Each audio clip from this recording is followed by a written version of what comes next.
Yo, what's going on, guys? Welcome back to a brand new video. Thank you guys so much for tuning in. I really do appreciate it. The New York Knicks just took care of business up against the Toronto Raptors at Madison Square Garden, the final score being 126-100. And with this win, the New York Knicks are now 9 games above 500 with a 26-17 record. And talk about a tale of two halves. As in that first quarter, the New York Knicks were down 11 at one point. We were only up 1 when it came to halftime. And obviously, we went on to win by 26 points, and we were up as many as 28 points when it came to that second half. I want to first off shout out to Immanuel Quickley and shout out to Barrett and shout out to our fans for not acting like morons tonight. I'm glad there was no drunk people in Madison Square Garden just booing Immanuel Quickley and Barrett. I'm really glad that they got a standing ovation during their player introductions, so shout out to them. And it was really classy of the New York Knicks as well to have tribute videos for Immanuel Quickley and Barrett when it came to their moments here, if it was at the Garden or on the road, just in general with them in a New York Knicks uniform. And I'm really excited for them when it comes to their future moving forward individually. I'm not saying the team because the Raptors are in the Eastern Conference, so it is competitive. If the Raptors were in the West, which obviously they're not, it would be a different story. But at the end of the day, they're a team that's in the Eastern Conference. Yes, they are struggling, but they may be on the rise, and I hope they're not crazy successful because I do like some of their talent on that team.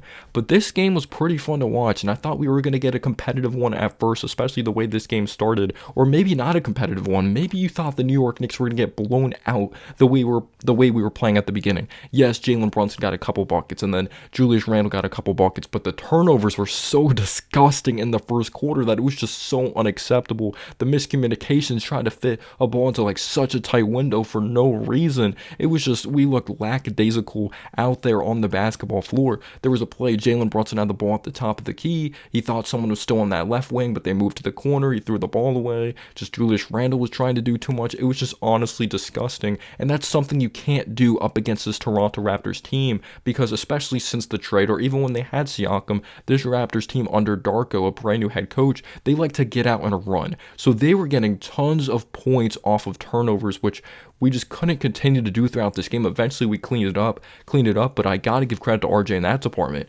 He was capitalizing off those turnovers. This Raptors team in general quickly was distributing the basketball. RJ Barrett was working downhill in that first half. He had 15 points in that first half, but we really kept him in check when it came to the second half, only scoring 5 points in the second half, finishing with 20 points. He really struggled from the free throw line. He shot 4 for 9. Randall was kind of trolling with him. I believe he was 1 for 3 from 3. His only 3 coming in that first half when it came to the corner, because I thought we did a really, really good job on him. Just, he had tons of buckets in transition. He was drawing fouls, and I'm not taking anything away from him, because obviously buckets are buckets. In transition, doesn't matter. If you score the basketball. But I want to say he probably had like 8 points in the half-court setting. OG Anunoby really did a good job on him. He was getting up in his jersey. OG Anunoby blocked RJ's three-point shot in the corner, which was a really nice block shot. OG had He had 3 blocks, he had 1 steal, so he forced 4 turnovers. So he really helped us make up for it after like having these turnovers and then allowing buckets in transition. It really was scary to watch the way this offense was operating, but I really like that the New York Knicks were able to clean it up, and our transition defense did get better, that we forced them in the half-court setting. I thought Hartenstein played very well when he was out there. Unfortunately, Isaiah Hartenstein did leave this game when it came to a bruised ankle, or a sore ankle, and he did not play in the second half. So I hope Isaiah Hartenstein's okay, because we really, really lack depth there right now. Precious Achiuwa played very, very well. He rebounded well. I thought he did a good job defensively. He had a nice block on RJ Barrett. You know, he was just in the right spot at the right time when it came to the interior. He has a little bit of handles, so maybe he could be a sneaky move. I know he's been struggling. He's going up against his former team of the Toronto Raptors, so maybe kind of a revenge game for him. But he's 6'8", and I don't trust Sims. He could be really jumpy. I understand he's athletic, but he's still really raw. So the New York Knicks are definitely going to have to go out there and get some depth if Hartenstein's projected to be out. But Hartenstein is a very tough dude, so that really sucked to see Hartenstein go. But the reality was here, like, one of the key reasons we won this game, Jalen Brunson, unbelievable, of course, for 4 quarters of basketball. 15 points in the first half for Jalen Brunson. And RJ Barrett had 15 points in the first half when you look at the Raptors side, but Julius Randle had 15 points. Randle had some bad turnovers. Brunson had some bad turnovers. But geez, did they distribute the heck out of the basketball, and did they score, and did they rebound? Julius Randle actually had a triple-double in this game, so shout out to him there. And Jalen Brunson had 9 assists. But when you look at it right here, they had RJ Barrett on Jalen Brunson. All respect to RJ Barrett, he does not move that well laterally. His hips don't open up on a consistent basis, and he doesn't move fluidity. He doesn't move very fluid. So Jalen Brunson was just cooking him. It was literally barbecue chicken alert from three. RJ couldn't get over screens. Brunson operating from mid-range, getting to the floater, working downhill, drawing fouls, pinching and kicking, getting the defense to collapse, kicking it out. They had no answer for Jalen Brunson. Then on top of that, when you have Randall scoring the basketball, we're doing a good job protecting the paint, at least when it wasn't in transition. You can say you have Dante DiVincenzo crashing the glass, getting offensive rebounds, him shooting some threes as well. He was slithery, working downhill. So when we were down 11, one of the main reasons we came back, Brunson balling, Randall balling, cleaning up the turnovers, and as well, you could take a look at this. Oh my gosh, we killed them on the boards. We had 61 rebounds, they had 31 rebounds. Unbelievable. And we really kept Scotty Barnes in check. We're going to have to look at how many he finished with, but at least when there was like a few minutes left in that fourth quarter, when it was the second half, I heard Mike Breen say he only had 9 points. Like, we did a really, really good job on Scotty Barnes, and I thought we were very physical with him. And we got to give credit to OG, because if this is considered like a bad OG offensive game, I'm completely okay with this. OG Anunoby, 14 points. He didn't hit a three, but he found other ways to score the basketball. He doesn't need a million shots to be effective on offense. He had a possession that he missed a shot, missed a three, but he cut really strong to the basket, had a dunk.